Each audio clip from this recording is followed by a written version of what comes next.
The Money Show with Bruce Whitfield on Talk Radio 702.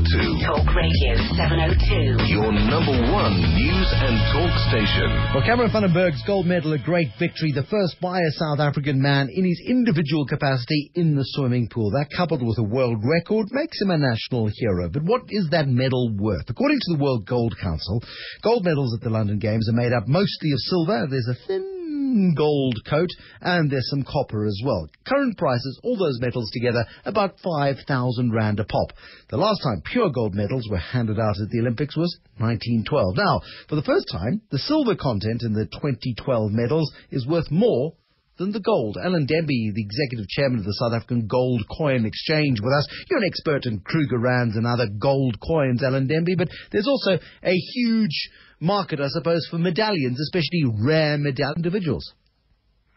Very much so. In fact, according to my records, the highest price ever paid for a gold medallion, an Olympic medallion, was $50,000 for a 1904 St. Louis Games medallion.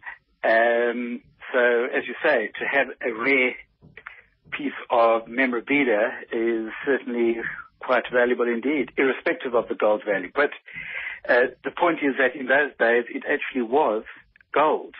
It was only subsequently, from 1912 onwards, that the medallions were actually gold-plated. So, but also, there's the collectible side of it, however, and Cameron van den Berg is a national hero here today. If he was to go onto Bid or Buy or to eBay, for example, and put his medal up today, it probably wouldn't get a huge price, would it?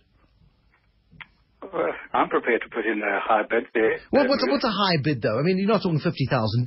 You're talking maybe, I don't know, if it's worth 5,000 rand in metal terms.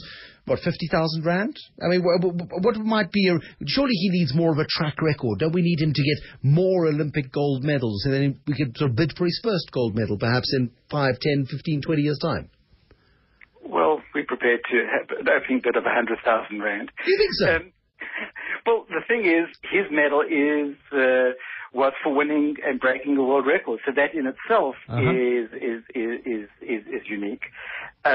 You know, it's collectability, it's rarity, as you say, and I think that's the thing. You know, gold medals aren't won every day. The Olympics only occurs every 4 years. So, you know, the truth is, or should I say, the sad thing is that from time to time, when these athletes do get on hard times, they have no choice but to sell them. And you know, and there are collectors out there who are prepared to, you know, pay sort of these sort of prices. So, you know, to own something like that, you know, you can't really buy it. You know, it's earned, and I guess there are many people out there who are prepared to bid for these things. But of course, you know, when it comes to Olympic memorabilia, it's not only the gold medals, the silver and the bronze, but, you know, every person who enters gets a medal, and there's postcards, and there's a whole lot of other stuff and pins that people collect. So, you know, by and large, it's the collector mentality that comes to the fore, and for the right item, people are willing to bid it up. Well, certainly it is interesting, though, in terms of the value of these medals. If we look at post-1912, so the pure gold medals, is Olympic driven by recent achievers, or is there a good historical memory when it comes to, if you've got Carl Lewis's medals, for example, they'd be worth more than many other athletes. So legendary athletes' medals would be worth that much more. Absolutely. Well, I think it comes to when it comes to coins, it's provenance. It's the history behind them. I mean, if you could lay your hands on, as you say, Carl Lewis's medals, or Jesse Owens, 1936, Berlin. I mean, wow, those would be awesome. Well, exactly. There's a story behind them. Yeah. You know, in fact, I dare to say some of those medals are almost priceless because they tell so much about history, and that's, of course, the wonderful thing about coins and medals generally.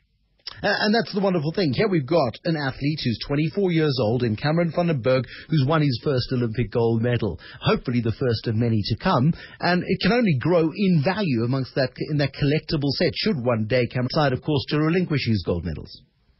Well, the pity for Cameron is that he doesn't live in Malaysia, because if you win a gold medal and you win it in badminton, you get a $600,000 prize for winning, plus a gold bar, which is worth another couple of $100,000.